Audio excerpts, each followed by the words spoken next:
gudoomiyaha golaha wakiilada Soomaaliland Cabdiraxmaan Maxamed Cabdullaahi Cirro ayaa maanta kulan la yeeshay guddiga dhexdhexaadinta ee golaha guurtida Soomaaliland kulankaasi oo ahaa mid albaabada u xidhnaayeen ayaa markii uu soo dhamaaday waxa warbaahinta la hadlay gudoomiyaha golaha wakiilada waxaana uu sheegay inuu aqbalay dhexdhexaadintii khilaafka ka dhex xurtay golaha wakiilada Soomaaliland balse muu sheegin qodobada ay ka wada hadleen waxaana uu cadeeyay inuu guddidaasi uu la kulmay isagoo kaliya bismillaahir rahmaanir rahiim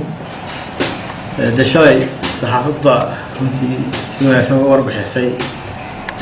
wixii socday halkan ka dhacay iyo guud ahaanba dalka Soomaaliland waxaan xalay fariin ka helay golaha guurtida oo iga codsaday inaan saaka aan kulanno waxaana ii sheegeen inay shalay ay go'aansadeen inay ergo ka galaan ama dhexdhexaadin arrinta golaha wakiilada Jamhuuriyadda Soomaaliland markaa dhexdhexaadintaas ay iyagu la yimaadeen anigu shakhsiyan waan ogolaaday markaa wax kale isbeenna weydiin intaas u bay ahaayeen gudoomiye ma kaligaaba la kulmay mise shir gudoonkii golaha wakiilada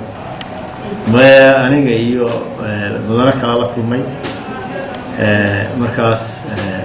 beri socday markaa way maqnaayeen labada iyaga shalay la kulmay gudoomiye markaa qodobada kala iska hadashay maxaa kamid ah wax qodobo ka wada hadalay ma jirto laakiin dhexdhexaadintu ma noqdo Maxamed Aadan Ismaaciil shabakada caalamiga Haruna News magaalada Hargeysa.